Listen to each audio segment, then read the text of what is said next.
Que le nom du Seigneur soit loué et qu'il nous bénisse richement. Vraiment, c'est une parole de Dieu merveilleuse ce matin. Et Dieu connaît les besoins de son peuple. Paul a dit, j'ai posé le fondement. Le fondement. C'est sur le fondement qu'on peut bâtir. Alléluia. Il dit, j'ai posé le fondement comme un sage architecte. Et une fois le fondement est posé, c'est lui qui vient bâtir là. Il ne peut pas bâtir n'importe comment. Que Dieu nous aide. On va s'incliner. Ensemble encore, prions, remercions le Seigneur et demandons sa direction. Seigneur, merci. Ta parole est la vérité. Tu as dit, le ciel et la terre passeront, certainement. Mais ta parole ne passera point. Elle est éternelle. Oh Dieu, nous sommes ici depuis le matin parce que nous voulons les choses éternelles. Les choses éternelles. Conduis-nous encore.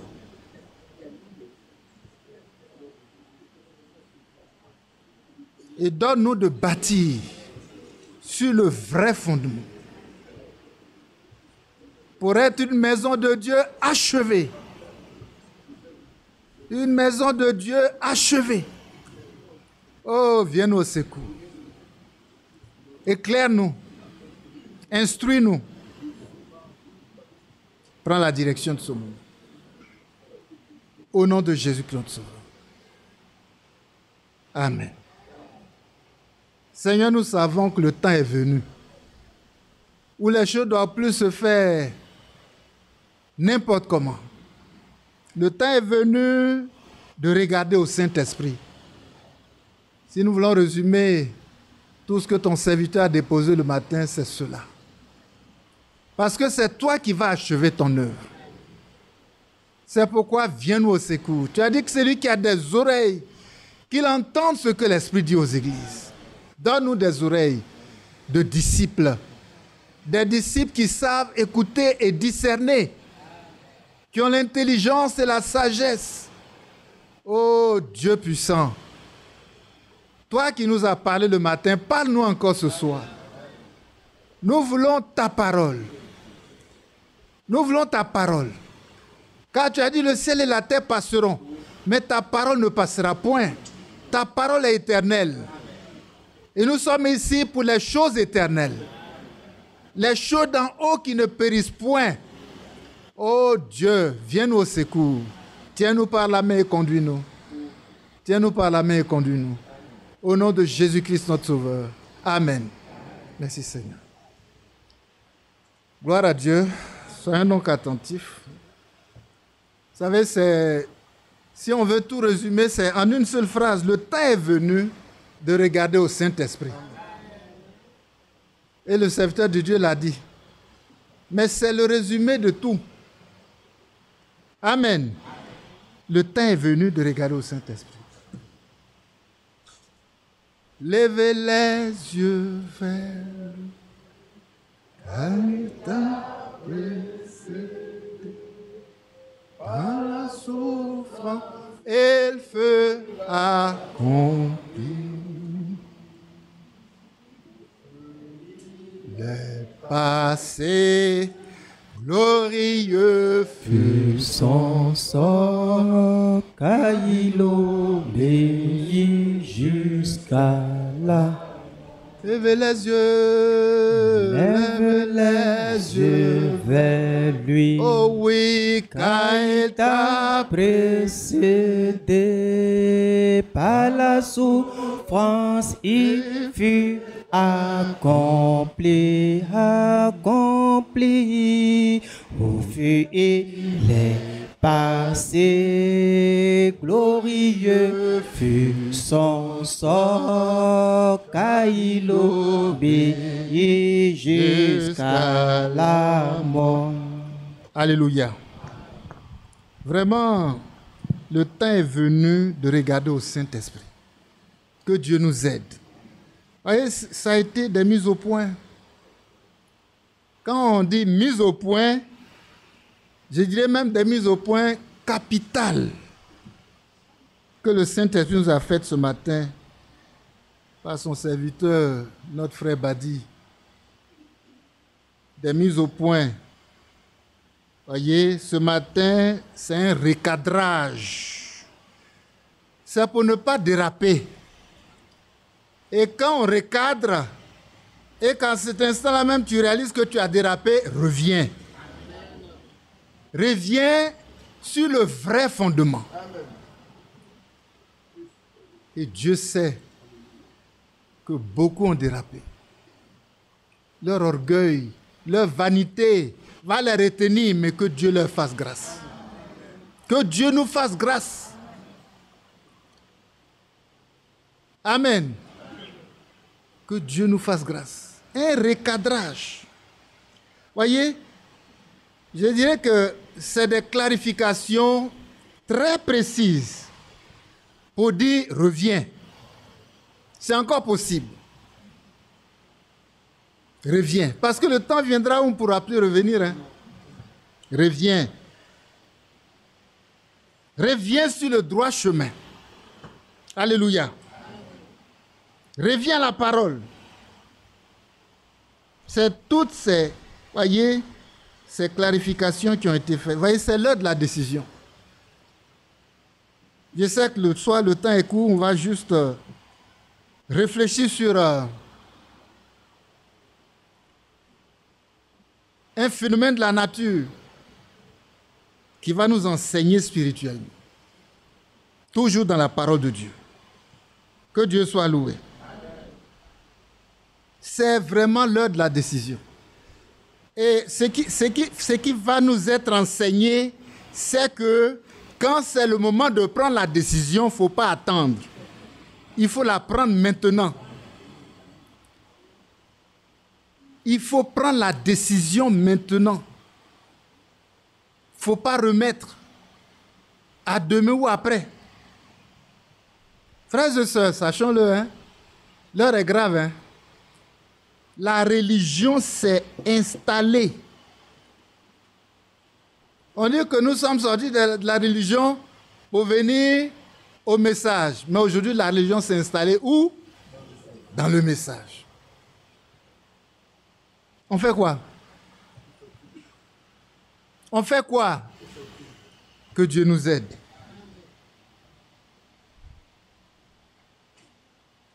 On sort de là pour ne pas être religieux. On est d'accord? L'idolâtrie est au comble. C'est ce temps-là. On fait quoi?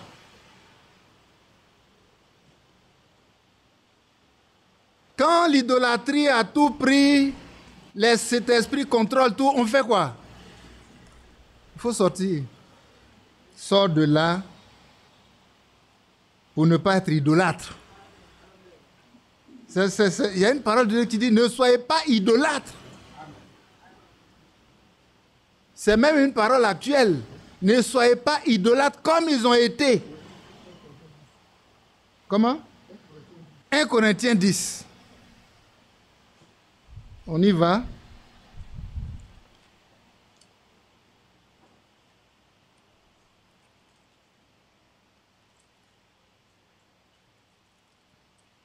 Que Dieu soit loué.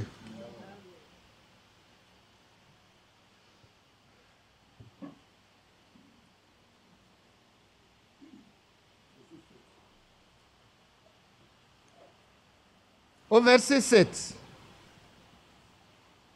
Mais quand on remonte à partir du verset 5, il a dit, mais la plupart d'entre eux ne furent point agréables à Dieu, puisqu'ils périrent dans le désert. Or, ces choses sont arrivées pour nous servir d'exemple.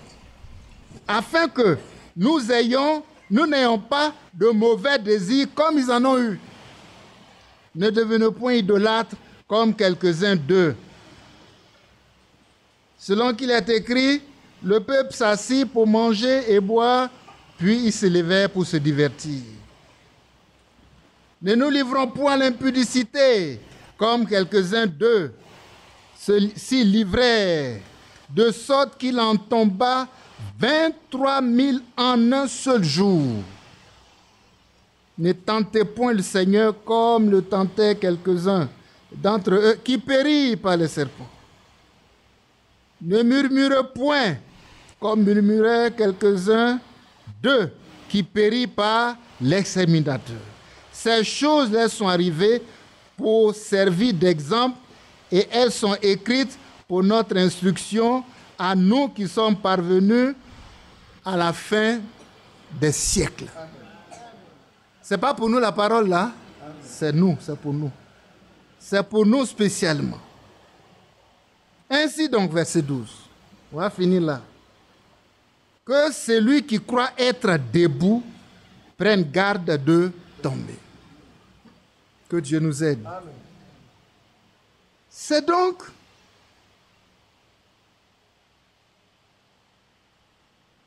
délicat. Très, très, très délicat. Dieu a placé des sentinelles. Et quand ils font leur travail, on pense que c'est l'homme. Leur nom s'en va. Traîner dans la boue. Mais ce n'est pas l'homme, c'est le Saint-Esprit. Rendons gloire à Dieu. Amen.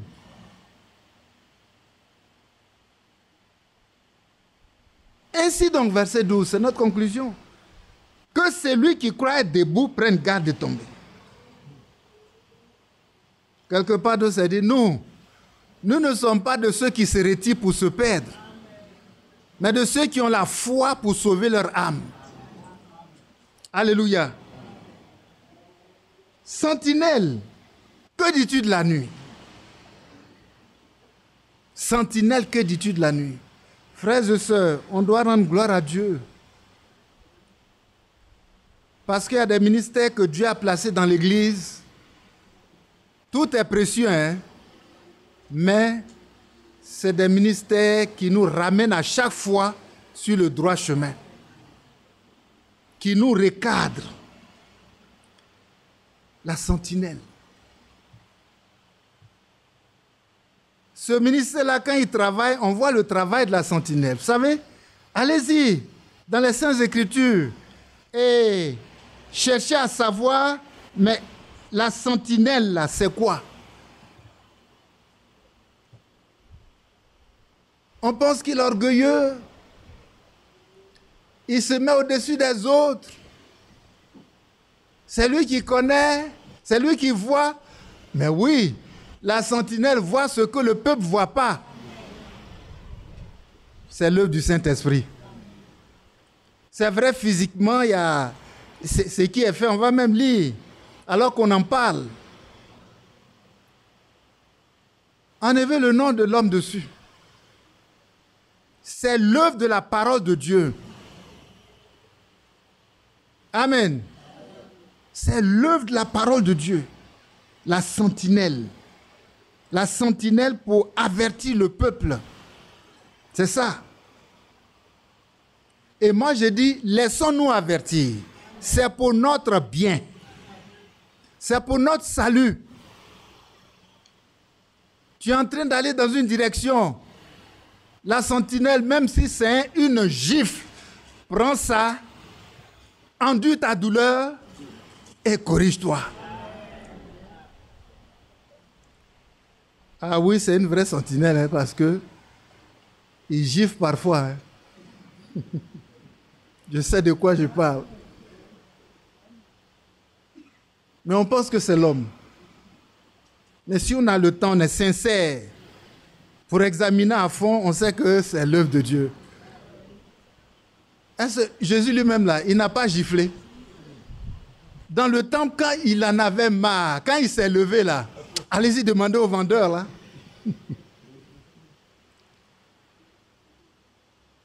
Que Dieu soit loué. Le Seigneur aussi fait ça. La sentinelle. Donc, j'aimerais qu'on, avant d'arriver à ce sujet qui ne va pas être long, mais qu'on en parle un peu en lisant, voyez, allons dans Ézéchiel très rapidement. Ézéchiel.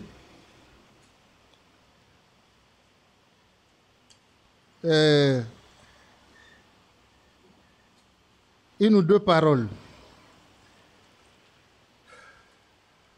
Au chapitre 33. Mais déjà, prenez le chapitre 3. Parce que je veux que quand on parle de sentinelle, en tout cas ceux qui sont assis dans l'église là, ils sachent ce que c'est. Et ils voient l'importance. Ils voient l'importance. Comme ça, quand les autres parlent là, toi tu as les regards dans la parole de Dieu, tu t'instruis, tu te prépares et tu avances. C'est le jour où on ne doit plus parler, mais les gens parlent. Et c'est parce qu'on a lu tout à l'heure, ne murmurez plus, comme murmuraient beaucoup d'entre eux. Quelle a été leur fin? Ils ont tous péri. Et on dit c'est pour nous donner un exemple. Mais est-ce que moi qui parle beaucoup actuellement là, est-ce que j'ai reçu ça? J'ai reçu cet exemple-là. Est-ce que je prends ça à cœur? Ferme ta bouche.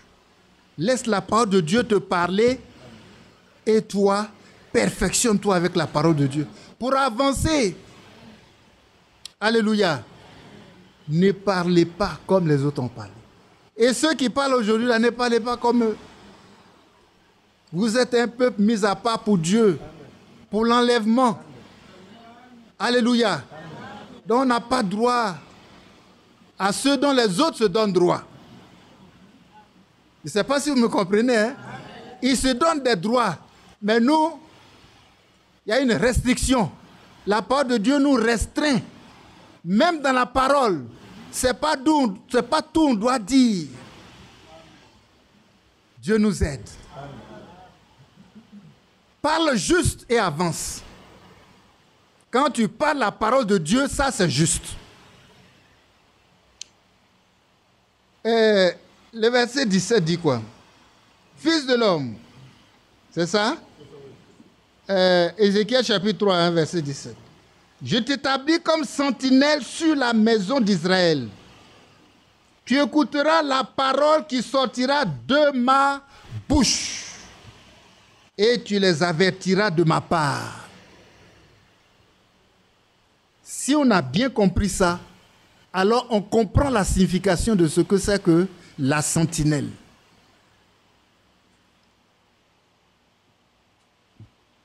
Deux choses rapidement. Tu écouteras la parole qui sort de ma bouche. Qui lui parle? C'est Dieu qui lui parle. De bouche à oreille. Et quand il parle, il prend la parole de Dieu aussi. Et qu'il sonde en profondeur, Dieu lui parle. Dans son esprit. Amen. Nous comprenons, hein? Quand il prend les Écritures, c'est qu'il est capable de comprendre. Le naturel ne comprend pas. Parce que c'est une œuvre de l'esprit.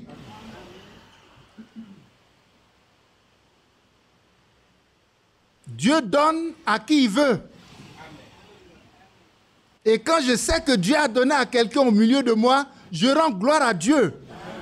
Parce qu'il a donné ça pour moi, pour mon bien, pour mon salut, pour que je sois éclairé, pour que je ne m'égare pas.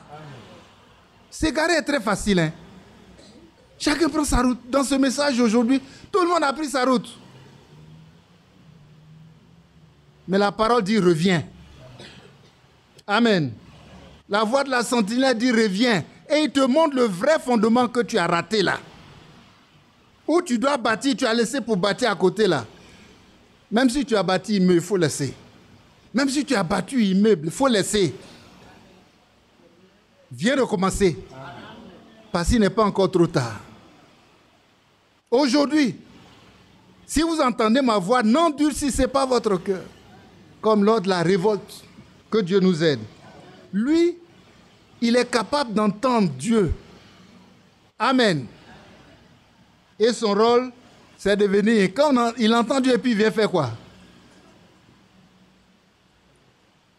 Il ne vient pas cajoler. Amen. Il ne vient pas parler seulement, il vient avertir. Avertir, c'est qu'il y a quelque chose qui ne va pas.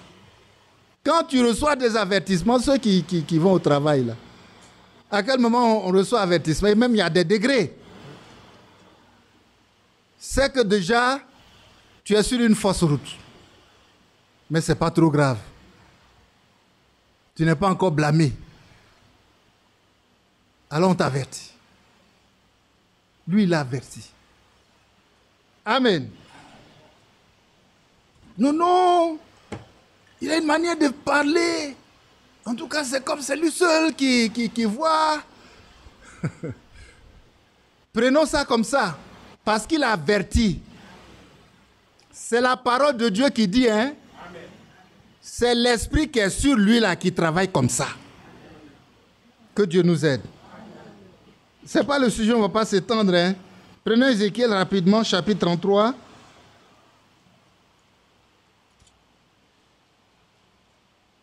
On a défini la sentinelle. Il reçoit la parole de Dieu et il vient avertir. Donc quand il parle, fais attention. Laisse-toi avertir.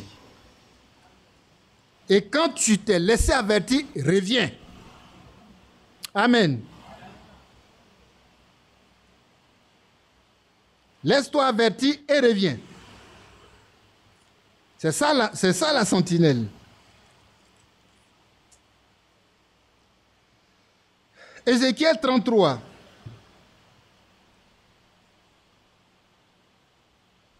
Verset 6.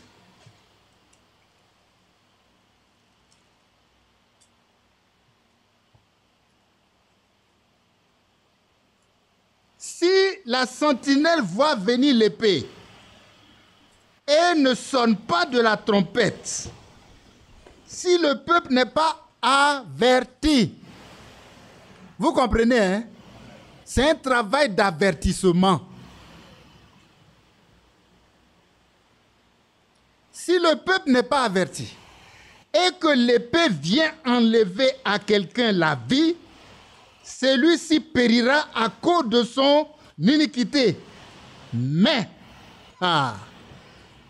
regardez la suite. Mais, je redemanderai son sang à la sentinelle. Il va rendre des comptes. Les gens sont morts à cause de lui. Celui qui est mort là, c'est à cause de son péché. Hein? Mais lui, il n'a pas averti. Il va rendre des comptes pour ça. Vous ne voyez pas que c'est trop grave pour lui? S'il s'assoit sur ce que Dieu lui a montré là, s'il s'assoit dessus, dit non, quand je leur parle là, ils n'écoutent pas. Oh. Ils m'insultent même. Ils me traitent comme un chiffon. Le Seigneur même, on l'a traité comment? Hein? Que Dieu nous aide. Toi, tu es quoi par rapport au Seigneur? Si tu ne vas pas avertir, tu vas rendre des comptes. Vous pensez que c'est lui qui sert Dieu là? Il va jouer avec ça? Ah non. Tout le monde peut jouer sauf lui, parce que lui, il voit loin. On ne va même pas pouvoir lire les passages où il est dit, il est mis dans une position élevée, sur la tour. Allez lire ces passages-là. Il y a une importante signification spirituelle. Spirituellement, quand tu as placé sur la tour, vous savez ce que ça veut dire? Tu vois ce que le peuple ne voit pas. Amen. Et c'est pour avertir. Et lui ne va pas voir tout ça et puis jouer avec sa vie. il y a un avertissement pour lui aussi. Il y a un avertissement pour l'avertisseur. S'il refuse d'aller avertir, il est averti. Il va rendre compte pour la mort des pécheurs. C'est vrai, ils meurent pour leurs péchés, hein? Mais peut-être que si tu les avais avertis, c'est parce que ce qui a été dit à Jonas, Jonas dit cela, ils ne vont pas écouter. C'est Jonas, non? Ils ne vont pas écouter. Vous voyez, ils ont le cœur dur, tout cela, bon, moi, ce n'est pas la peine. Ce n'est pas nous qui décidons. Lui, il dit, va avertir. Que Dieu soit loué. Que Dieu soit loué. Mais moi, je sais. Depuis le début, que ce ministère qui est assis au milieu de nous, là, c'est un ministère de sentinelle. Ce qu'on est en train de lire, là, c'est une grâce pour une église. C'est une grâce pour une nation.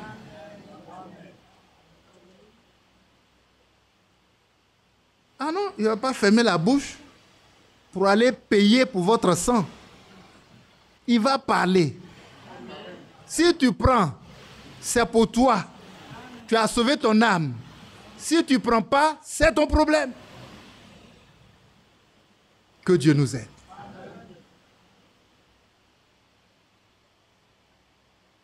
Il va parler. En tout cas, il faut parler. Tu es averti. Tu es averti.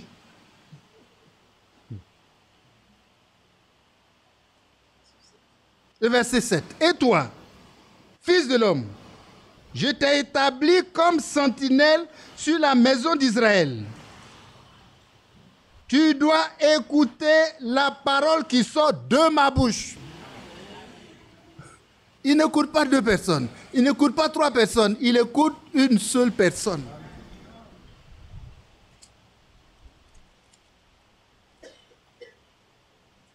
Tu écouteras la parole qui sort de ma bouche et les avertir de ma part. Amen. Amen. Tu les avertis de ma part. Il ne le fait pas pour lui-même. Si c'est lui qui dort, j'ai dit, frère Badi, va t'occuper de la sœur qui est assise là-bas. Voilà ce que nous disons important. Hein.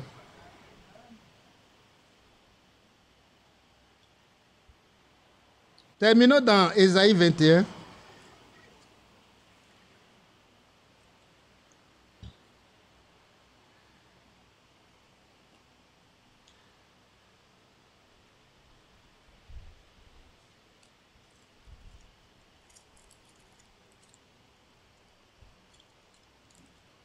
Moi, je ne peux pas faire ce qu'il fait, mais je sais que c'est le Saint-Esprit qui fait ce travail. Que Dieu soit loué. Ésaïe chapitre 21.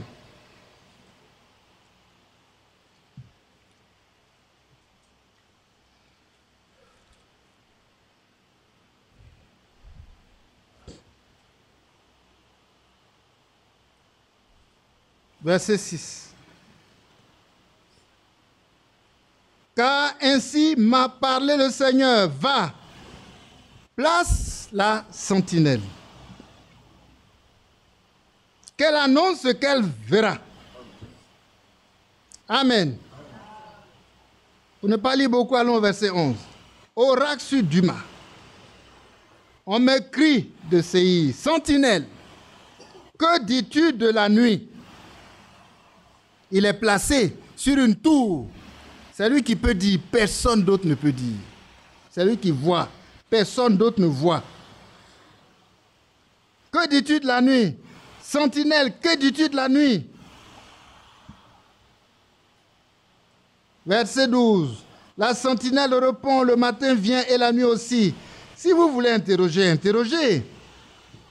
Convertissez-vous et revenez. Amen. Je dis point. Quand la sentinelle a fini de parler là, il faut seulement revenir. On ne prend pas la chose pour dire, ah, mais voilà ce qu'il a dit. Est-ce qu'on est obligé de faire comme s'il n'y a pas une autre manière de faire? Non, non, non, non, non, non. La parole dit, convertis-toi et reviens. Tu as averti. On ne peut pas faire demi-mesure. On ne peut pas faire comme on veut. Si on veut faire comme Dieu veut, il faut te convertir et reviens. La conversion ici, c'est le fait de renoncer à ta mauvaise décision. Amen. Et de revenir à la parole de Dieu. C'est destiné à ça. C'est pourquoi quand il n'avertit pas, lui-même là, il va rendre des comptes. Il va payer pour la mort des gens. Il va payer. Il va payer très cher. Convertissez-vous et revenez. Il dit, la Sainteté répond, et la question est précise, hein, que dis-tu de la nuit? Mais sachons que dans le message aujourd'hui, le temps où nous sommes là, c'est la nuit.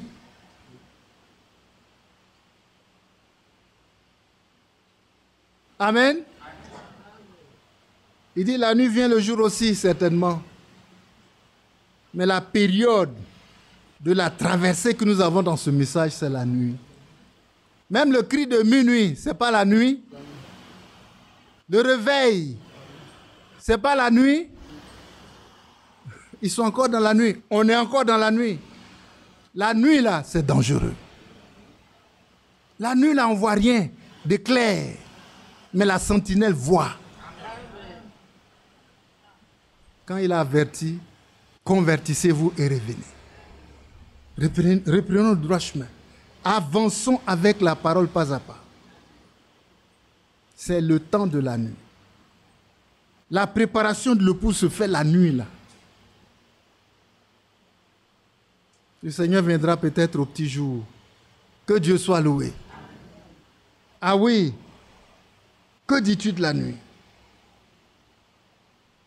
Et c'est aussi la nuit que le diable travaille. On le sait. N'est-ce pas? Donc aujourd'hui, le travail de l'ennemi est très, très, très, très, voyez, activé.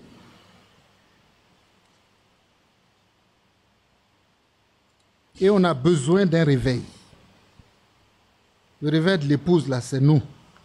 Que Dieu nous aide. J'ai lu cette semaine une prédication du prophète où il a dit « Soyez certains de Dieu. Soyez certains de Dieu. » Prêché en 1959. Il y a déjà longtemps. Soyez certains, certains, certains, certains de Dieu. On ne fait rien en dehors de la parole de Dieu. Mais ce qu'il a dit nous donne de voir combien de fois nous-mêmes là, on est emportés. On a dévié, on ne se rend pas compte. Mais on s'est dit qu'on est dedans. Il dit, puisse le Saint-Esprit prendre possession de nos esprits. Amen. Ton esprit qui est en toi là, il faut forcément que le Saint-Esprit vienne posséder cet esprit-là. Amen. Et de nos pensées, prennent possession de nos esprits, de nos pensées pour nous introduire dans la préparation de l'épouse. Vous savez combien de temps j'ai passé sur cette phrase-là, à réfléchir. Frères et sœurs, ça veut dire que si ce n'est pas le Saint-Esprit qui est dans ta vie là, la préparation de l'épouse là, je ne pense pas que ça va marcher. Donc fais attention. Soyez certains de Dieu. Je ne sais pas si on comprend. Hein? Puisse le Saint-Esprit prendre possession de nos esprits. Et il y a donc esprit avec grand E, qui est le Saint-Esprit, et nos esprits, petit E, parce que chacun a un esprit en lui. Est-ce que l'esprit qui est en toi est sous le contrôle du Saint-Esprit? Possession de nos esprits, de nos pensées, pour nous introduire dans la préparation de l'épouse. Il dit tout ce que vous faites, tout ce que vous faites, tout ce que vous faites. Et sachez que tout ce que vous faites passer, tout ce que vous faites passer avant Dieu est une idole. Dans ta vie, tu te dis chrétien, chrétien même sérieux. Mais ce qui passe avant Dieu, là, c'est une idole. Qui fait de toi un idolâtre. Propre. Mais tu crois que tu es... Non, soyons certains de Dieu. Que Dieu nous aide. Ne laissez rien passer dans votre cœur avant Dieu.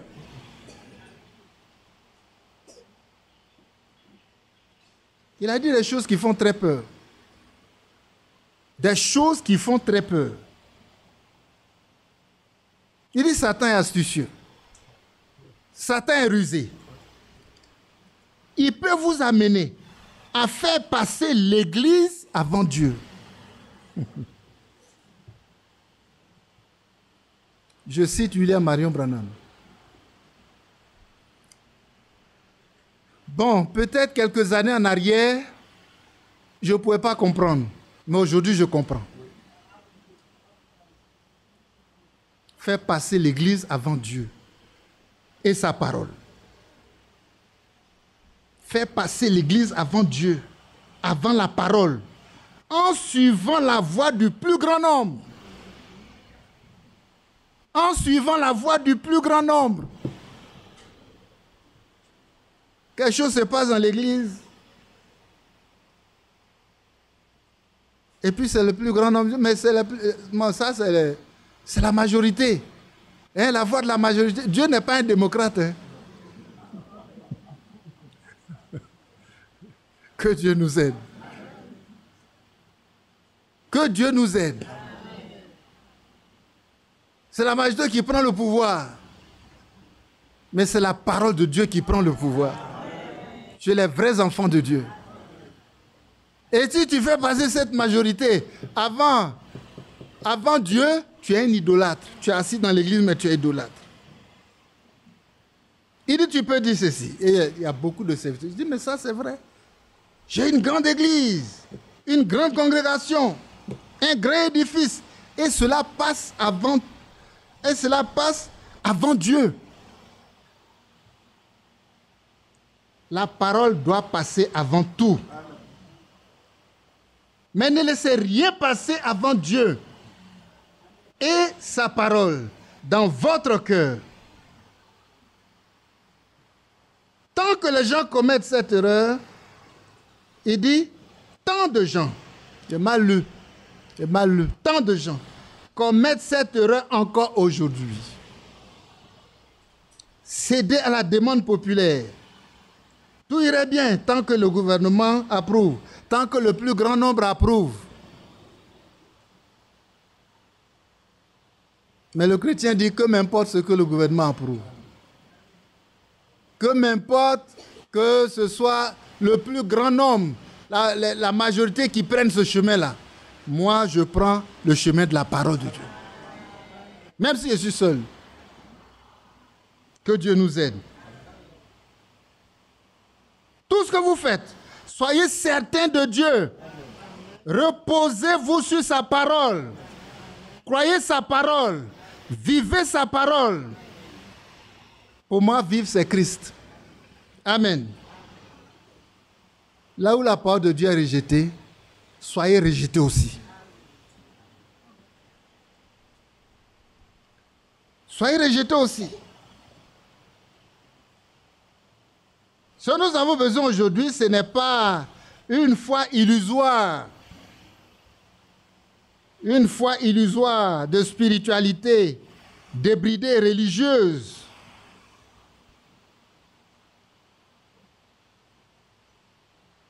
Voilà, ce n'est pas de ça qu'on a besoin. Ce n'est pas du matériel, une foule de matériel. On n'a pas besoin d'une grande église, une grande congrégation. Des émissions, plus d'émissions radio, télévision, la reconnaissance des hommes d'État. Ce dont nous avons besoin, Ce que nous voulons aujourd'hui, pour être spirituel, ce sont des hommes qui s'humilient devant Dieu. Donc, premièrement, viens et humilie-toi sous la puissante main de Dieu.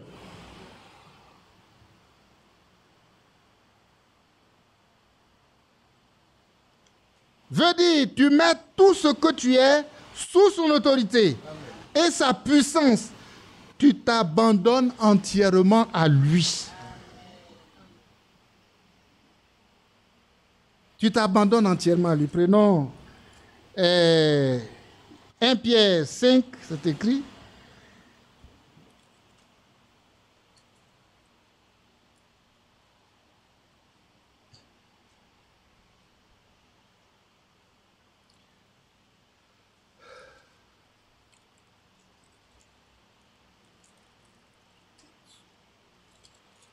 « 1 Pierre 5, verset 6. Humiliez-vous donc sous la puissante main de Dieu, afin qu'il vous élève au temps convenable. » Tout le monde. On ne vient pas chercher des postes, des positions. Non, non, non, non, non. La première chose à faire, c'est de s'humilier devant Dieu. Que Dieu nous aide. Jacques dit la même chose. Jacques 4.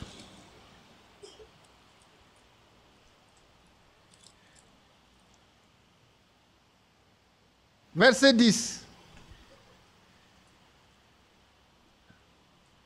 Humiliez-vous devant le Seigneur et il vous élèvera. La même chose.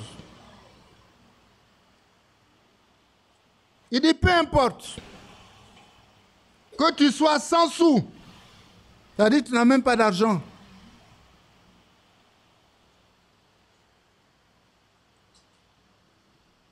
Mais demeure dans la présence de Dieu. Prie. Amen.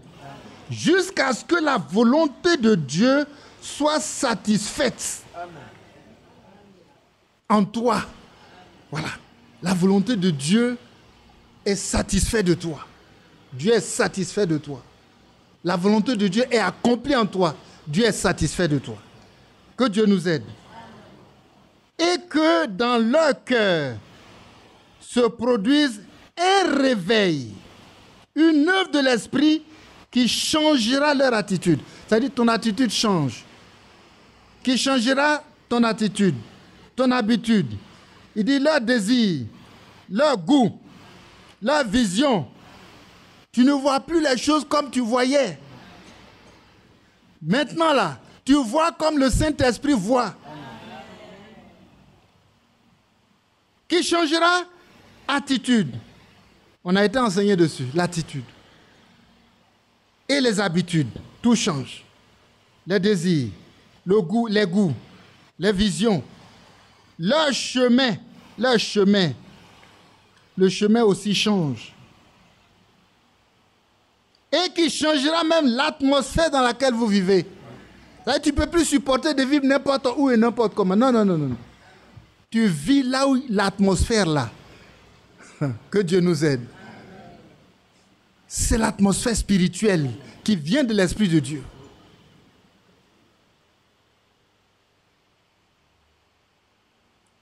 Tout change.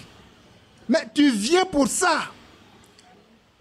Tu ne viens pas pour adhérer à une église. Tu viens pour chercher Dieu. Et tu cherches à le rencontrer. Personnellement. Amen. Tu ne viens pas pour adhérer à une église. Donc, ce qui est important, c'est d'être dans le groupe. Et comme notre soeur disait tout à l'heure, vous voyez, dans sa vision, il y a des groupes. Mais tous ces groupes-là, Dieu n'est pas dedans. Dieu est dans sa parole. Et toi, comme tu es venu t'humilier sous sa puissante main à ses pieds pour le chercher, son esprit t'a tellement travaillé que ton attitude change, tes habitudes changent, tes désirs changent, tes goûts changent, ta vision change, ton chemin change. Même l'atmosphère dans laquelle tu vis change. Les choses anciennes sont passées. Toutes choses deviennent nouvelles. ça, tu as rencontré Dieu. Alors il dit, soyez certains de Dieu. Mais nous, on est là pour l'église. Être dans l'église là. On dit, oh, l'église là sera enlevée. Ce n'est pas l'église qui sera enlevée, hein. C'est l'épouse de Christ qui sera enlevée. Donc il faut le chercher, hein. Il faut le rencontrer, hein. Personnellement. Il faut faire un travail avec lui. T'humilier sous sa puissante main. Alléluia. Et tu as tellement travaillé que son esprit, vous voyez, il a dit, son esprit est satisfait de toi. Sa volonté est satisfaite de toi. C'est à quel moment il met son esprit en toi? C'est au moment où il est content, il est satisfait. C'est à ce moment-là seulement qu'il se plaît à descendre en toi pour sceller sa parole que tu as crue, que tu vis. Amen. Oh, que Dieu nous aide. Il dit, tout devient Christ et sa parole. Soyez certains de Dieu. J'ai dit, c'est la vérité. Mais nous, on vient là, le fait dans le groupe. Oh, est-ce que tu as vu notre église? On a une grande église, hein? Non, non, non. Il faut avoir un grand Dieu. Amen. Tu n'as pas besoin d'une grande congrégation. Que Dieu nous aide. Si ton attachement à l'église dépasse, écoutez ça bien. Parce que ce que je dis depuis là, beaucoup n'ont pas encore compris. Si ton attachement à l'église dépasse ou passe avant cette expérience, tu as fait fausse route. Combien ont compris? Que Dieu vous bénisse. Si tu es plus attaché à l'église que l'expérience que je viens de décrire là, qui fait de toi un homme nouveau là,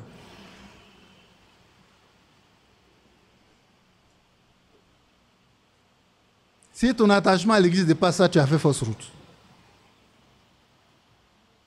Tu es religieux et tu vis d'apparence. Tu es religieux, tu vis d'apparence. Ils ont l'apparence de la piété, mais ils renient ce qui en fait la force. Ce qui fait la force, c'est quoi? C'est la parole de Dieu. Mais je ne vis pas la parole. Tu vis la religion. 2 Timothée 3.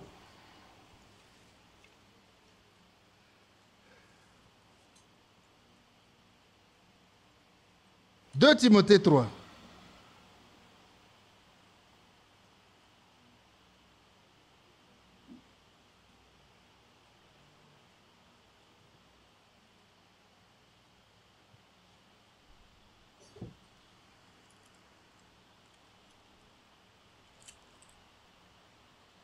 Est-ce que je ne me suis pas trompé?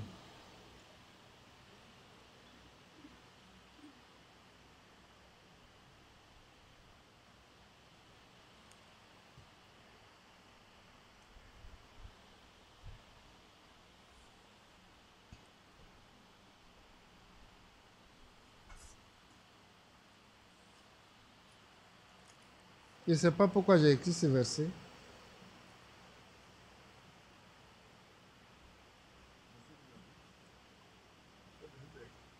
« 2 Timothée 3. »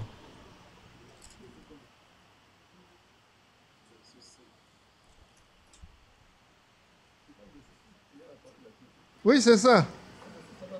J'ai mis 2 Timothée 3, mais je n'ai pas mis le verset. Verset 5.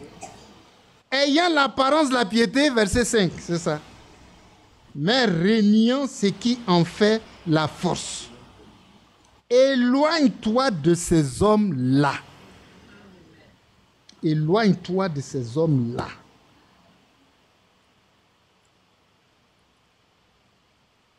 Frères et sœurs, quand ton mobile, c'est la parole, pour sortir d'un milieu, ce n'est pas une division, c'est une séparation. Que Dieu nous aide. Éloigne-toi de ces hommes-là.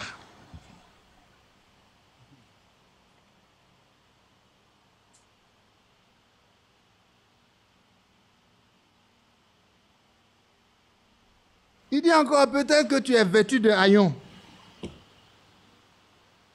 Mais quelque chose dans ton cœur chante des mélodies de Dieu. C'est le Saint-Esprit.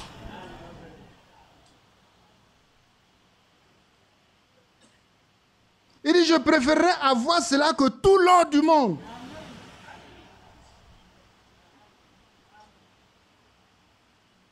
On ne peut pas affirmer autre chose. Il dit, tout repose sur cet homme à l'intérieur de l'homme. Amen. Tu es un homme, hein? Mais en toi, il y a encore un autre homme qui est venu s'installer. Et c'est lui désormais qui est ta nature, ta pensée, ta décision, ta vision, ton chemin. Tout repose sur lui. L'homme à l'intérieur de l'homme, c'est Jésus-Christ lui-même. Christ en nous, l'espérance de la gloire. Amen. C'est le Saint-Esprit. Tout repose sur l'homme à l'intérieur de l'homme. Cet état d'esprit qui fait que maintenant même, je suis assis dans les lieux célestes en Jésus-Christ. C'est ça, être dans le corps de Christ. C'est le Saint-Esprit qui vous introduit dans le corps mystique de Jésus-Christ qui sera enlevé. Ce n'est pas ton assemblée qui sera enlevée, ni ta congrégation. Pour que tu y attaches l'importance, en tout cas, c'est le temple de Dieu. Le juif ne jure que par le temple de Dieu. Ça a énervé Dieu. Il est venu. Il a fait balayer le temple. Ils sont allés même ceux qui disent non. L'ennemi est venu, il peut tout détruire sauf le temple. Dieu est obligé de défendre le temple. Dieu défend sa parole. Dieu défend sa parole. Tous ceux qui sont allés se cacher au temple là, ils ont été tous rasés. Ils étaient, vous voyez, les gens sont choqués, scandalisés. Allez-y à Jérusalem. Le temple détruit encore là-bas. Mais le Seigneur a fait la promesse. Il leur a donné un troisième temple. Bientôt, ça sera édifié. Amen. Bientôt. J'ai dit, fait passer son église avant Christ. C'est possible.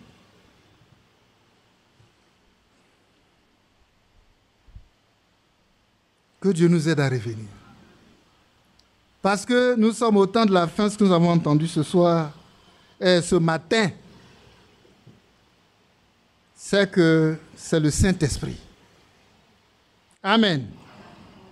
Qui va nous introduire, qui va parachever notre préparation. Mais c'est ça c'est le travail qu'il va faire. Mais si tu n'es pas venu t'humilier sous la puissante main de Dieu pour qu'il parachève ton achèvement,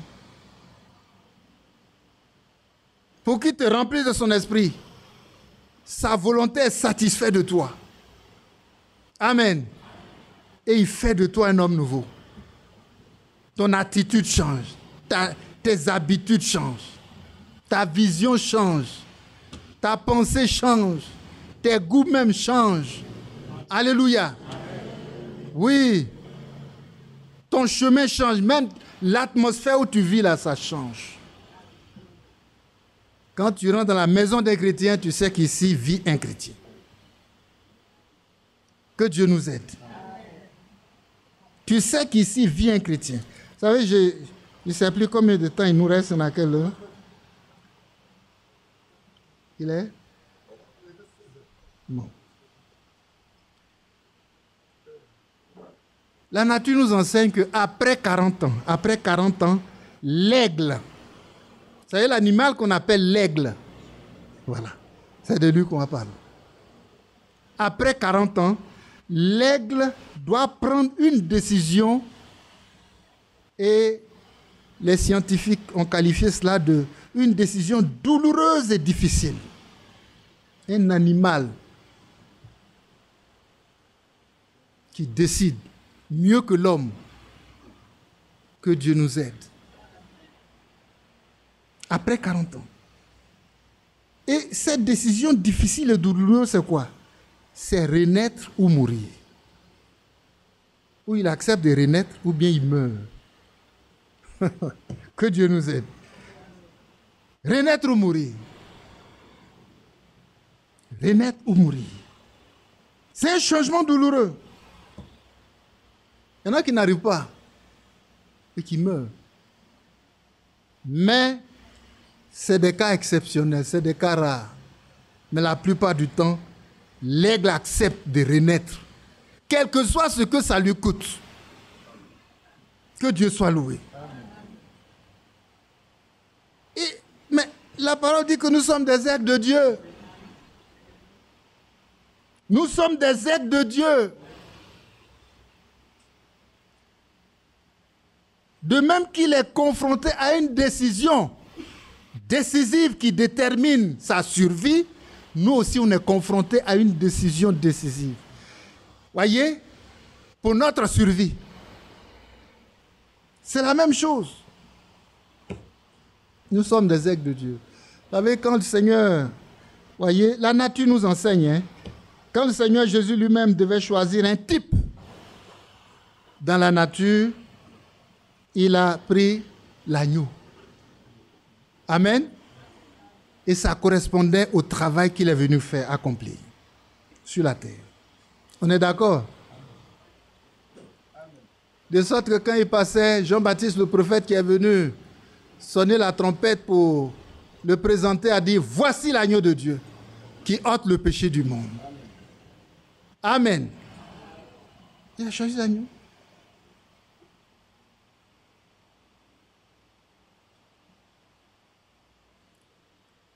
Et vous savez que l'aigle, le type de l'aigle,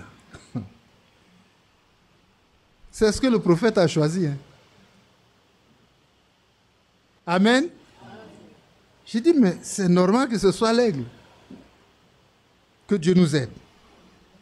C'est normal qu'il ait choisi que ce soit l'aigle.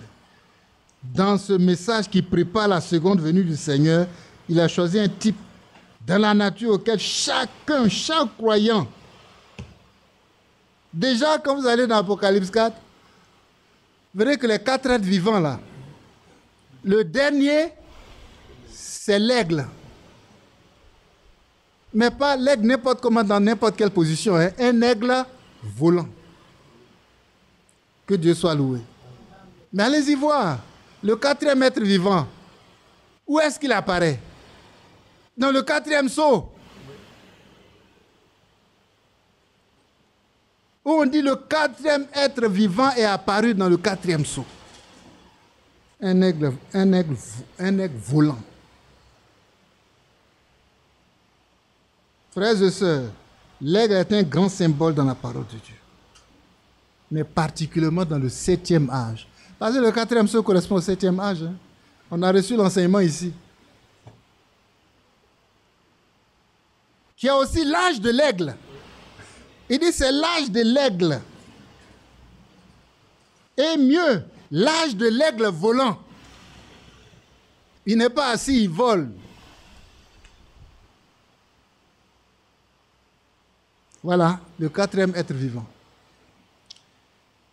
L'âge de l'aigle volant. Je pense qu'on va lire dans l'Apocalypse. Mais voilà comment ça se passe en ce qui concerne. Avant d'arriver à l'Apocalypse, je vais vous dire comment l'aigle renaît. Ce qui va nous instruire là, c'est ça.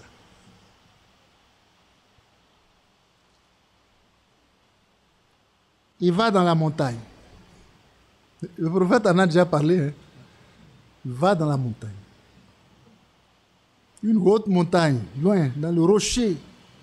Et seul, il coupe avec tout, avec le monde, tout. Pourquoi? Parce qu'il va rentrer dans un processus. C'est ça la décision douloureuse. Vous savez, après 40 ans, les griffes deviennent émoussées. Ces griffes-là, vous savez que ce sont ces armes. Ce n'est plus tranchant. Ça ne peut plus chasser efficacement. Ça ne peut plus chasser efficacement. Ensuite, il a dit que son bec, le deuxième élément, son bec devient crochu comme ça. Ça peut attraper quoi? Ça peut rien attraper. Ses plumes s'épaississent. Et il ne peut plus voler haut. Lui, il ne vole pas au milieu, hein, il vole haut. Ses plumes ne peuvent plus tenir. Même quand il essaie de prendre de l'altitude, pouf, pouf. Les plumes même sortent seules. Mais il va tomber quelque part pour mourir. Non, il est condamné. Il est condamné. Renaître ou mourir. Plus rien ne va renaître. On dit qu'il a deux options. Deux options. Subir un changement douloureux ou mourir.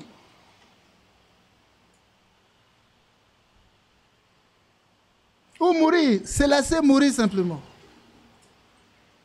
Mais je crois que toi, sois de celui qui est décidé à vivre et qui dit je ne mourrai point. Je vivrai. Alléluia. Non, quelque chose que ça coûte, là, moi je vais vivre. C'est l'heure de la décision. Comme l'aigle doit prendre sa décision. Mais ce qui vient après là, après cette décision-là, c'est dur, hein? Est-ce que tu vas tenir? Je tiendrai par sa grâce. Allons dans Psaume 118. J'aime bien ce psaume quand il égrène les choses de cette façon.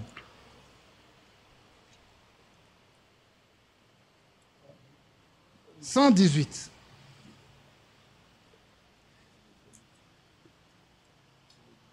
Le verset 17. On ne lit pas tout, on prend juste.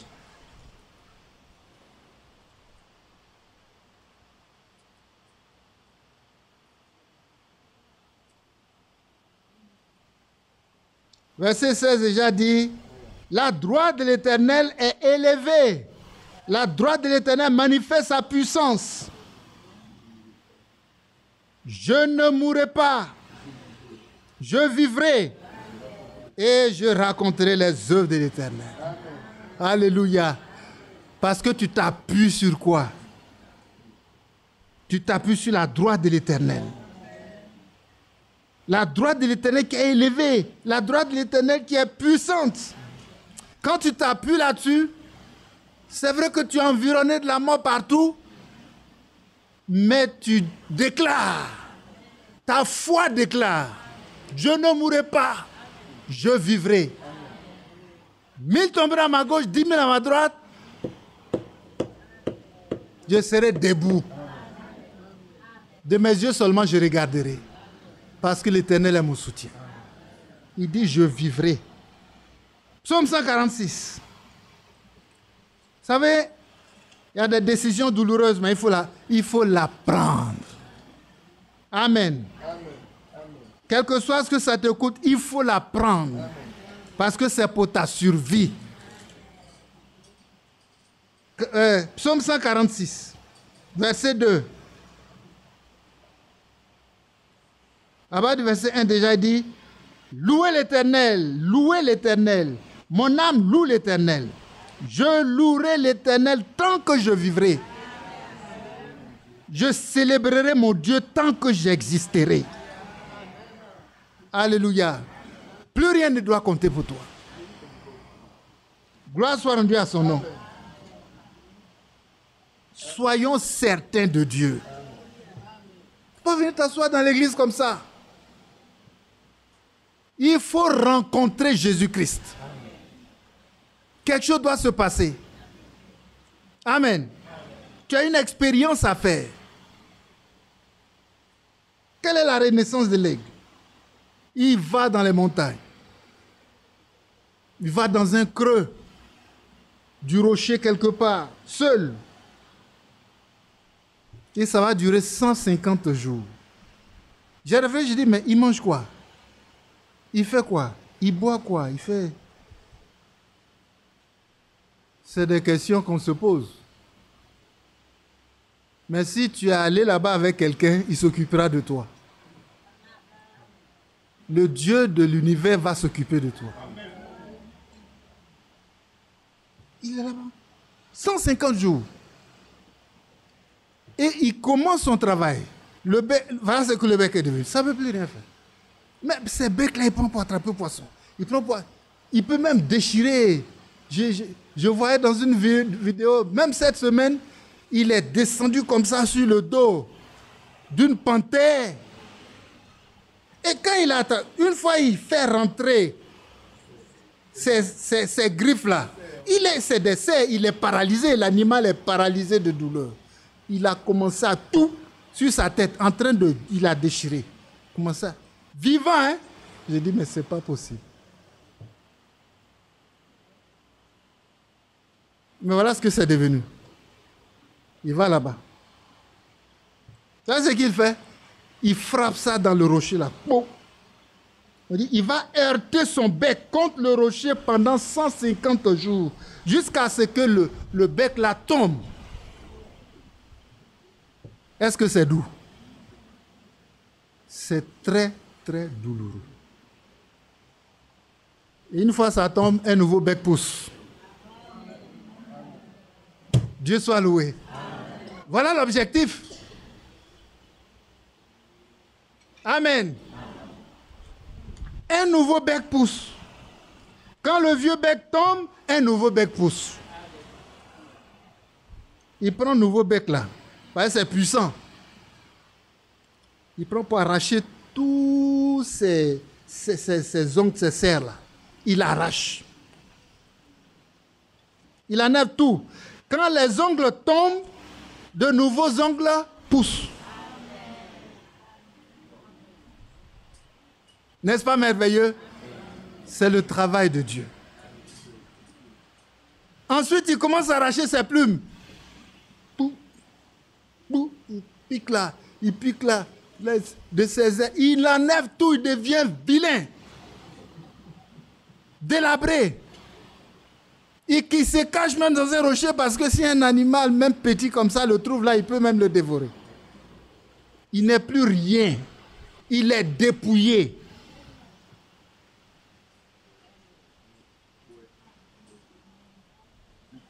Oh, que Dieu nous aide. À nous dépouiller. Parce qu'on a un objectif. L'homme nouveau.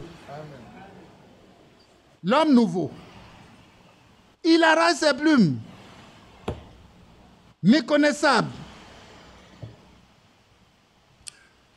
De nouveaux plumes poussent. Est-ce que vous comprenez? De nouveaux plumes poussent.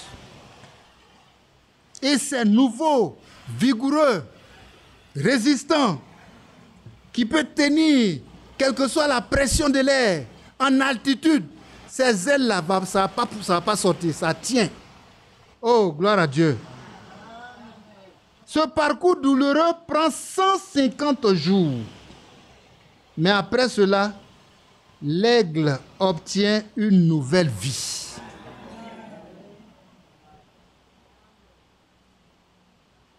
L'aigle obtient une nouvelle vie. Si nous sommes des aigles de Dieu, nous aussi on a un processus. Que Dieu nous aide. Il faut se débarrasser de son ancien moi là. Que Dieu nous aide. Ça, c'est pour permettre, voyez, l'émergence du nouveau moi. Et c'est bizarre, hein? Tant que l'ancien bec crochu est là, nouveau ne la pousse pas. Tant que le vieil homme est là, l'homme nouveau ne vient pas.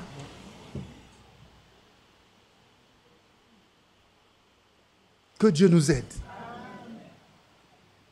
Mais les choses anciennes vont passer. Toutes choses doivent devenir nouvelles. Mais ça part d'une décision. Disons 2 Corinthiens 5. 2 Corinthiens 5. C'est des paroles qu'on connaît déjà, on les lit pour...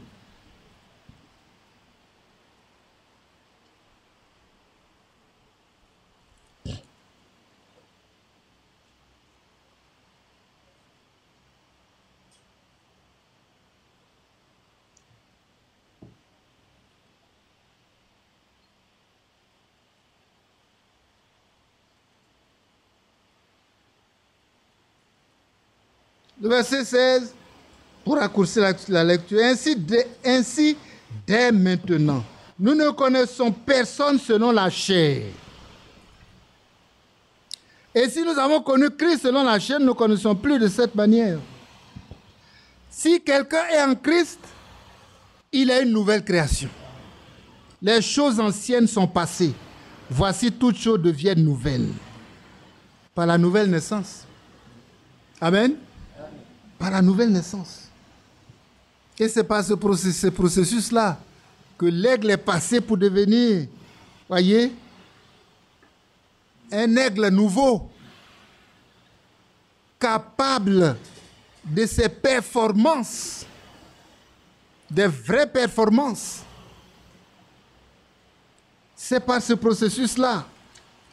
Frères et sœurs, allons-y dans l'Apocalypse. On va rapidement lire et puis on se laisse conduire. Déjà, quand on prend Apocalypse chapitre 4, regardez au verset 7, dernièrement, son serviteur nous a instruit là-dessus, quand il nous a prêché sur les 7 âges de l'Église, les 7 sceaux. Verset 7. Le premier être vivant est semblable à un lion. Le second être vivant est semblable à un veau. Le troisième être vivant est à la face d'un homme. Le quatrième être vivant est semblable à un aigle qui vole. Amen. Allons au chapitre 6. Verset 7. Quand il ouvrit le quatrième sceau, j'ai entendu la voix du quatrième être vivant. On le connaît déjà. L'aigle volant. Qui disait, viens. J'ai regardé et voici parut un cheval d'une couleur pâle.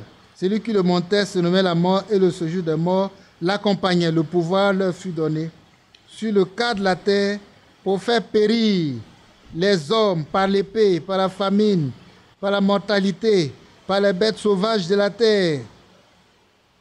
Voilà. La mort. La vie est dévorée. Totalement. Et c'est là que se trouve le 7e âge. Et le pasteur, le serviteur de Dieu a bien précisé que c'est le temps du message de la restauration. Amen. Là. La restauration. La restauration. La restauration, c'est son temps par la restitution de l'arbre de l'épouse. C'est là, la restitution de l'arbre de l'épouse. Et vous voyez, c'est l'âge de l'aigle. Il apparaît là. Ce n'est pas un hasard. Si c'est là qu'il apparaît, mais il est même volant. C'est l'esprit de l'aigle volant là qui peut faire élever un croyant au-dessus de toutes les confusions du 7e âge. Toutes les confusions qu'il y a dans le 7e âge là. Si tu as l'esprit de l'aigle volant, tu vas voler, tu es au-dessus. Tu n'es pas dedans. Tu es au-dessus. Amen. Tu ne peux pas être dans la confusion de l'âge. Non, non, non. L'aigle volant, c'est aujourd'hui. L'aigle volant, là, c'est aujourd'hui. Que Dieu nous aide. Mais vous avez vu ce qu'il a fait pour sa renaissance. Ce que ça lui a coûté. Mais il dit, il ne mourra pas, il vivra. Et il a enduré. Nous sommes crucifiés avec Christ. Amen. Nous sommes crucifiés avec la chair là. Ici, on a connu Christ, selon là, on ne le connaît plus de cette façon. Non, tu ne peux pas prendre ta chair et puis aller rencontrer Christ. L'homme nouveau doit être en toi. Que Dieu nous aide. L'aigle volant aujourd'hui, c'est nous. Et on te voit voler haut. Amen. Tu voles haut, tu es au-dessus du monde. Les gens sont en bas, voyez, dans la boue là, du péché, dans la boue, en train de, voyez, tourner dans tous les sens, mais toi, ta vie est là. Que Dieu nous aide. Que Dieu nous aide. Là-bas, les autres n'arrivent pas. Hein. Il n'y a pas un oiseau qui peut arriver là où l'aigle arrive. Il ne peut même pas essayer. Amen. Et il a les yeux perçants, il voit tout. Rien ne lui est caché. Toutes les ruses, aujourd'hui, dans l'âge de l'Odyssée, ce que Satan fait, dans l'église, il voit tout. Et il a le discernement pour tout éviter. On connaît la caractéristique de cet âge-là. Hein? On va terminer par là, même si le temps nous presse. Que Dieu nous aide.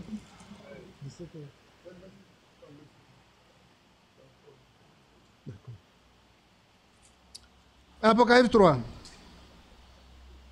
L'âge le plus mauvais, c'est dans ça que Dieu veut que ses enfants soient des aigles volants. C'est leur seul échappatoire.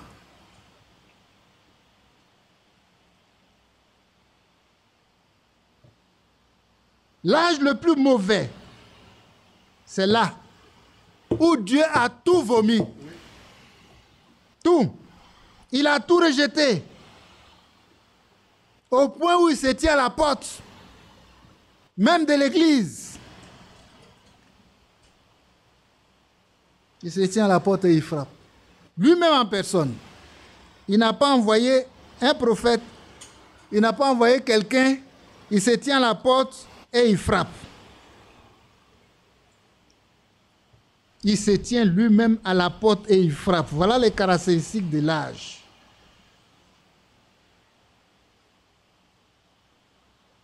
Verset 16. On va les lire comme ça, mais pas tout le... Mais les points, les caractéristiques. D'abord, le verset 15 dit, je connais tes œuvres, je sais que tu n'es ni froid ni bouillant. Puisses-tu être froid ou bouillant? Il est tiède. Ainsi, parce que tu es tiède et que tu n'es ni froid ni bouillant, je te vomirai de ma bouche. Le monde est vomi, l'église est vomi. Parce que la tiédeur est partout, la confusion est partout. Même quand on dit on est l'église, même dans le message, c'est la confusion. Mais Dieu, il est juste. S'il a vomi les autres, si vous créez la même confusion, il va vous vomir. Le mot, l'appellation message n'est pas une excuse. Dieu est un Dieu de justice et de vérité, de droiture et d'équité. S'il les a vomis parce qu'ils sont tièdes, si le message est tiède, il va les vomir. Il est obligé. Que Dieu soit loué. Ça, c'est une caractéristique. Ensuite, verset 20. Voici, je me tiens à la porte et je frappe.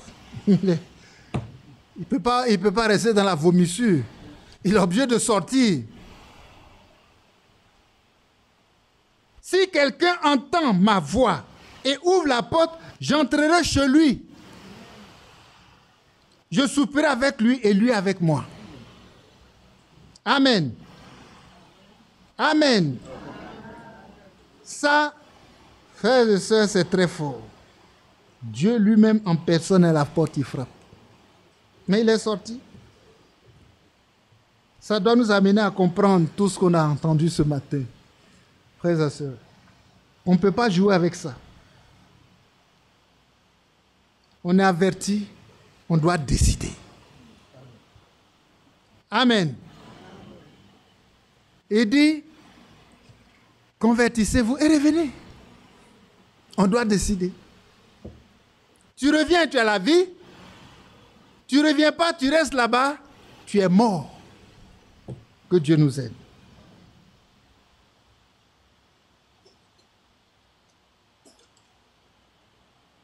Déjà, quand on regarde le verset 17, on voit que c'est un âge difficile. C'est l'âge de séduction. Parce que tu dis, je suis riche. Je me suis enrichi. Je n'ai besoin de rien. Et parce que tu ne sais pas que tu es malheureux, misérable, pauvre, aveugle et nu. Voilà l'état vrai. Ce qui est vrai au milieu de nous aujourd'hui, c'est ce qui est là. Je suis riche, je me suis enrichi. Je n'ai besoin de rien. Et tu ne sais pas que. Voyez. Tu ne sais pas que.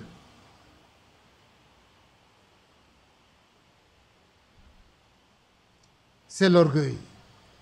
On est fanfaron. On a l'apparence, on a lu toutes ces paroles-là. De la piété, mais on renie ce qui en fait la force. Ce qui fait la force de la piété, c'est la parole de Dieu. Ce qui fait la force de la piété, c'est la parole de Dieu. Et tu ne sais pas que tu es pauvre, aveugle et nu. Voilà la condition que nous sommes aujourd'hui. Parce qu'il y a tellement de connaissances dans ce message qu'on dit qu'on est riche. On est riche. Je suis riche, je me suis enrichi de toutes les brochures de Branham. Tout. J'ai toutes les lettres circulaires. J'ai tous les écrits de Franck. Je suis les retransmissions 3 fois par semaine. Rien ne me manque. Je suis prêt pour l'enlèvement. Et tu ne sais pas que tu es pauvre, aveugle et nu. Ça, c'est pas la séduction, ça. On est séduit.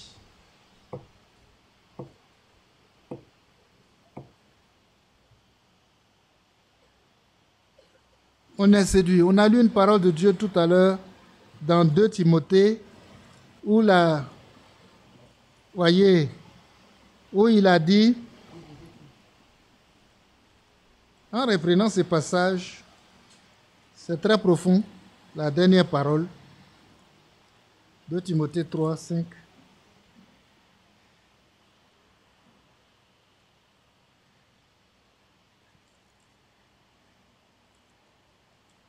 Je suis un Timothée.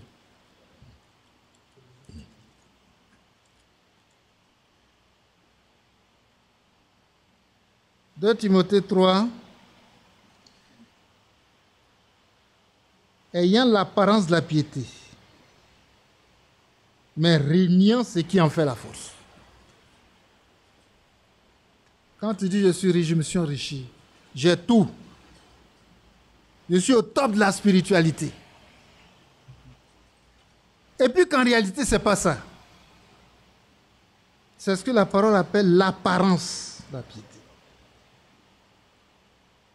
Et pourquoi tu es comme ça? Parce que tu rénies la parole. La parole que tu penses avoir, ce n'est pas la parole de Dieu.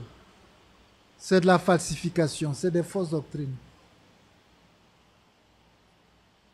Mais il y a une mesure. Éloigne-toi de ces hommes-là. Éloigne-toi de ces hommes-là. C'est ce qui est profond. Frères et sœurs, quand le message devient la religion, si lui s'est retiré, toi aussi tu dois faire quoi? Il s'est retiré là à la porte. Toi aussi tu dois faire quoi? Il faut le suivre. Que Dieu nous aide à le suivre. S'il est à la porte, va, il faut le suivre. Parce que c'est lui que tu cherches. Amen. Vous savez, c'est ici que Malachie 3, c'est Malachie 3, voyez, vers le verset, ça trouve tout son sens. Tout son sens. Tout son sens. Ceux qui ont la crainte de l'Éternel se consultent. Ils se concertent. Ils disent, ah, mais pourquoi le message est devenu comme ça? Les choses ne sont plus comme avant. Ce n'est pas la parole. Les choses ne sont pas en accord avec la parole de Dieu. Allons, comment on appelle? Malachie 3. Ils se concertent. L'état actuel de l'Église veut que le Seigneur lui-même se retire les dehors.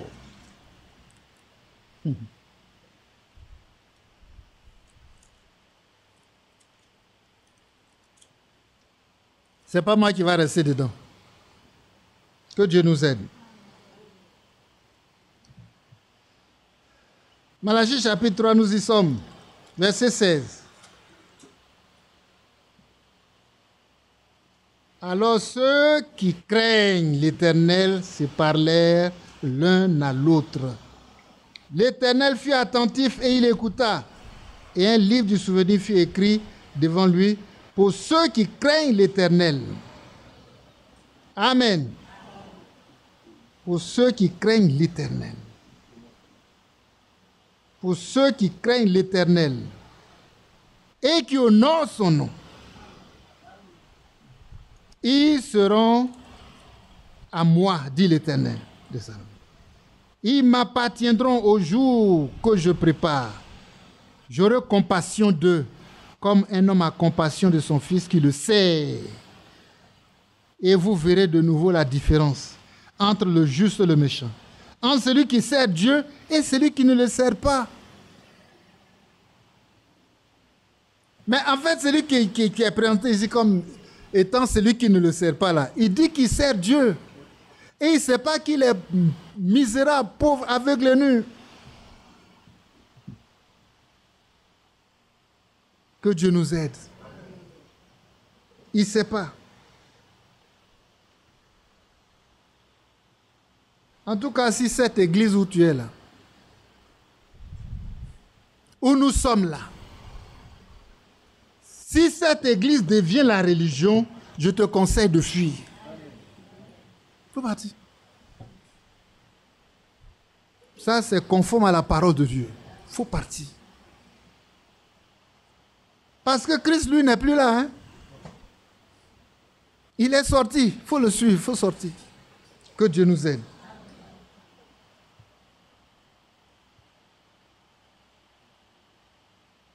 Il faut le suivre. Et là, on peut suivre Christ, c'est dans sa parole. Amen. Le seul lieu d'adoration qu'il a approuvé pour faire régner son nom, c'est sa parole.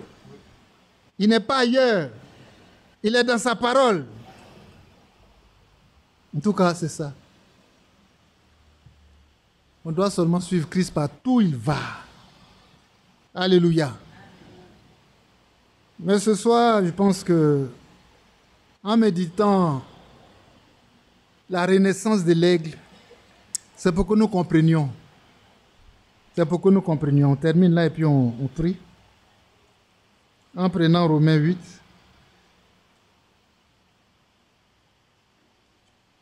C'est le temps de la décision.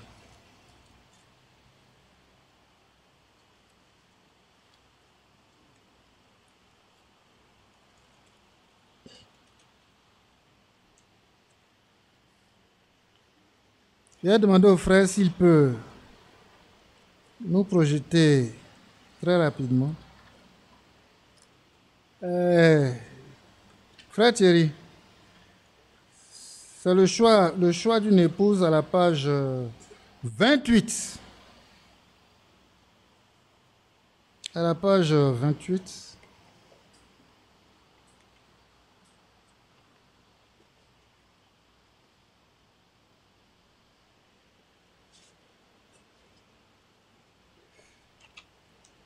Il va nous aider à voir ce passage.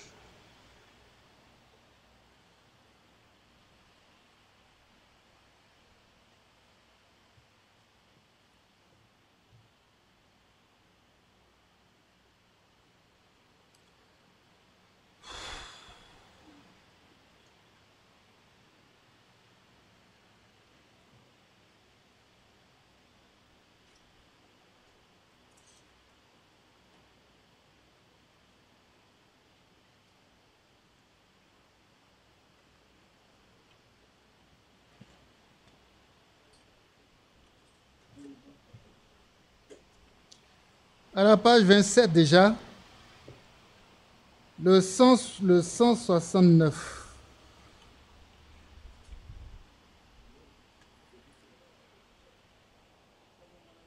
Homme, arrêtez, on lit juste le 169, puis après on va passer à autre chose, à ça, au 228.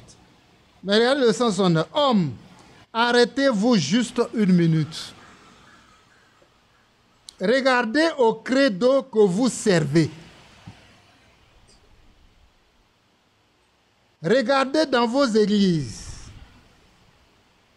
Est-ce que cela correspond exactement avec la parole de Dieu? Remplissez-vous toutes les conditions? Vous dites, je suis un homme bon. Ainsi était Nicodème et tout le reste d'entre eux. Ils étaient bons, vous voyez. Cela n'a rien à voir avec cela. On peut même continuer. Et on continue. Et vous, femmes,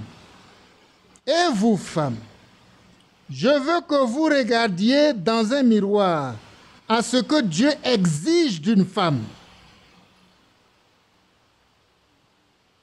Regardez-le dans le miroir de Dieu, pas dans celui de votre église actuelle, mais dans le miroir de Dieu.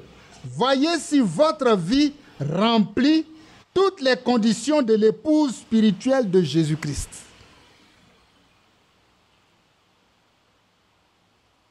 Voilà. Il dit de nous arrêter pour regarder ça. Chacun passe sa vie au peigne fin. Au peigne fin. Arrêtez-vous juste une minute et regardez.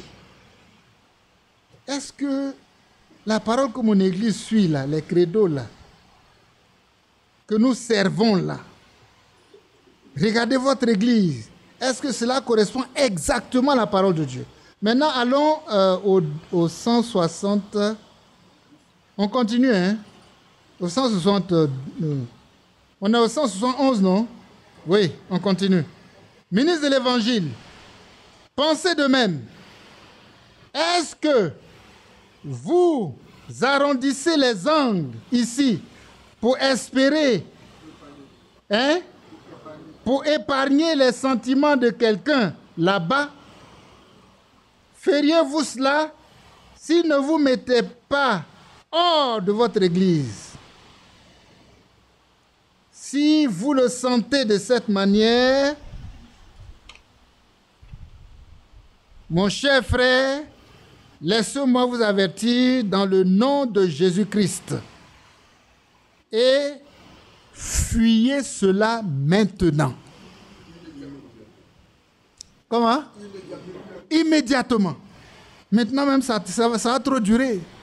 Tu as réfléchi encore, c'est quand? Il dit,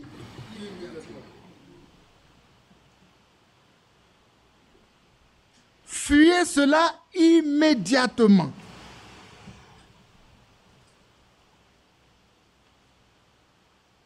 « 172. Et vous, madame, si vous ne remplissez pas les conditions d'une chrétienne, pas celles d'une chrétienne nominale, mais il est dit que votre cœur et votre vie doivent être modèles exactement comme le certificat de mariage de Dieu l'exige ici. Et vous, membres d'église, si votre église n'est pas capable de satisfaire aux qualifications de la parole de Dieu, sortez de là et entrez en Christ. C'est un avertissement. C'est un avertissement. C'est un avertissement. Que Dieu nous aide.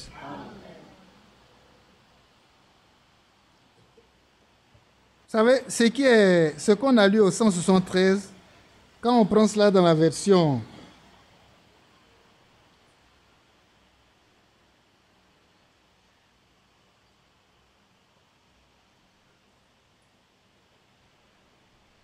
la brochure de Jeffersonville, donc américaine, là, il a dit, et vous, membres d'église, si votre église n'est pas comme ça, c'est-à-dire ce qui est cité avant là, qu'elle n'est pas à la hauteur de ce que Dieu exige dans sa parole. Nous comprenons, hein? C'est la même chose. Mais il explique encore. Si votre église n'est pas comme ça, qu'elle n'est pas à la hauteur de ce que Dieu exige dans sa parole, sortez-en et entrez en Christ.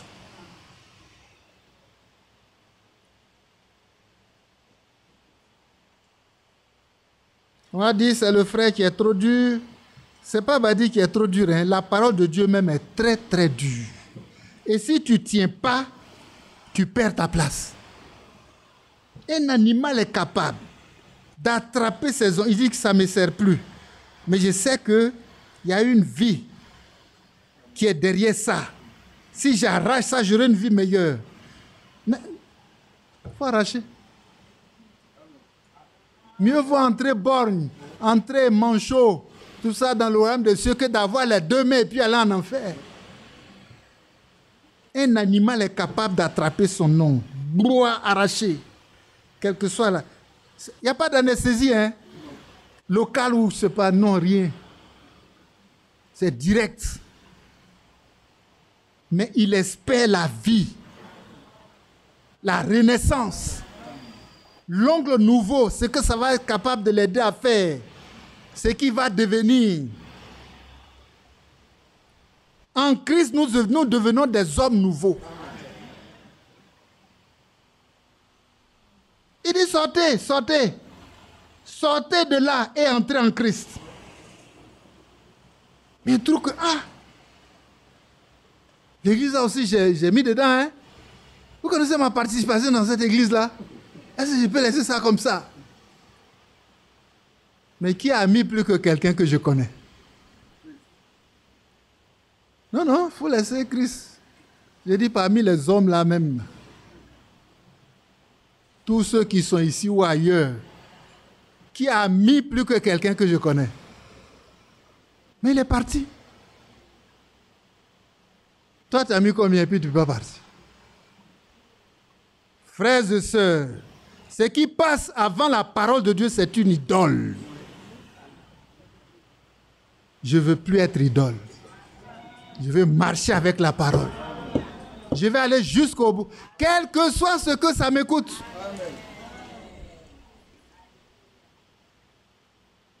Quel que soit ce que ça me coûte. On était dans le salon, on causait. Il dit, mais... c'est un frère, non, qui a dit, mais... Bah, dit même tout ce qui est ici, là, s'il doit venir prendre, il va rester quoi? Vous êtes en train de parler contre lui comme... Mais c'est lui qui a fait ceci, c'est lui qui a fait cela. Il dit, non, je n'ai pas besoin de ça. J'ai Christ, ça me suffit. Que Dieu nous aide. Qui a mis plus que lui? Bon, ça c'est charnel. Ça n'a pas de valeur. Mais qui a mis plus que lui? Ça dit si on doit même s'asseoir entre hommes là et puis on parle. Qui a mis plus que lui? Mais il a laissé. Il faut être capable de tout perdre pour gagner Christ. C'est cet enjeu qui est là aujourd'hui. Tu veux jouer avec ça? Lèvons-nous pour Christ. Lèvons-nous pour Christ. Amen. Et si on doit continuer un peu, en essayant encore de relire le 173, et vous, membres d'église, si votre église n'est pas capable de satisfaire aux qualifications de la parole de Dieu, c'est-à-dire on a tout falsifié. Des doctrines, des interprétations. Les choses ne sont plus conformes à la parole de Dieu.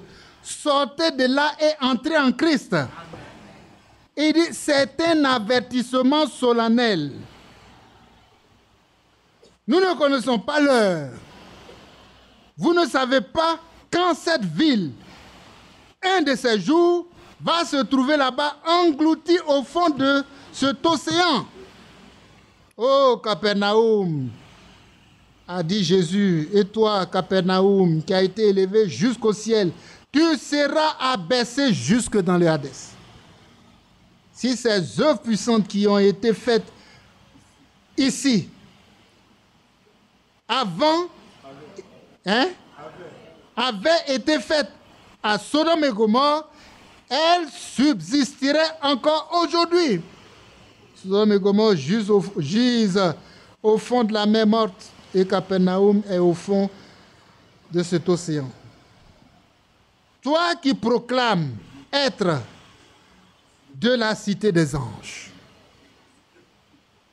Ça, c'est Los Angeles. Qui t'est exalté jusqu'au ciel et qui a envoyé toutes ces choses sales et dégoûtantes, la mode et ainsi de suite, à tel point que même les pays étrangers viennent ici pour ramasser votre saleté et les répandre plus loin. Toi, avec tes belles églises et tes beaux clochers, ainsi de suite, rappelle-toi qu'un jour, tu vas te retrouver au fond de cette mer. Tout est crevassé en dessous de toi. Déjà maintenant, la colère de Dieu gronde juste au-dessus de toi. Combien de temps encore va-t-il maintenir ce banc de sable lorsque cet océan là-bas va s'avancer d'une hauteur d'un mile, juste dans la mer de Salton? Cela sera pire que le dernier jour de Pompéi. Répands-toi, Los Angeles. Répentez-vous tous et tournez-vous vers Dieu. L'heure de sa colère est sur la terre. Fuyez pendant qu'il est encore temps de fuir et venez en Christ. Alléluia. Alléluia. Et il dit, cher Dieu,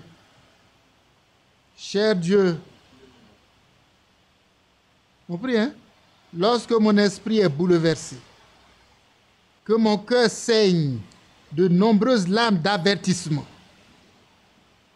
permets, ô Dieu, que les hommes et les femmes ne prennent pas ce que j'ai dit comme une plaisanterie. Et que les hommes d'église ne pensent pas que c'est quelque chose préjudiciable ou contre eux. Puissent-ils voir, Seigneur, que c'est dans l'amour. Tu peux rendre témoignage de ce que j'ai dit. Dieu Tout-Puissant, que j'ai parcouru cette côte de haut en bas. Que Dieu bénisse sa parole. Que Dieu bénisse sa parole. Voilà Los Angeles en feu. Mais ce que Dieu a dit ici, là, ce n'est pas encore commencé. Ça, là même, voyez, ça, c'est les avant-goûts.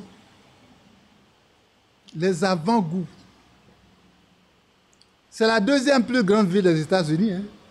Et le frère nous a relevé ici que c'est la cinquième puissance économique du monde. Vous savez ce que ça représente? Mais ce qu'il a dit ici, là, c'est encore développé dans d'autres brochures. C'est la faille de San Andreas. Aujourd'hui, les scientifiques disent que c'est marqué, c'est tellement approfondi. Un léger affaissement et puis c'est fini, toute la ville engloutie dans l'océan Pacifique, je crois. L'océan qui est là-bas, c'est l'océan Pacifique. Que Dieu nous aide. Mais il a prié pour nous. Ne regardons pas que c'est parce qu'il a quelque chose contre quelqu'un, mais c'est la parole de Dieu. Le ciel et la terre passeront, mais la parole de Dieu ne passera pas. C'est nous qui avons tort. Seigneur, pardonne-nous nos offenses et aide-nous à revenir de tout notre cœur. Mais ne restez pas quand les choses ne sont pas en accord avec la parole de Dieu là. Non. Il dit c'est un avertissement devant nous.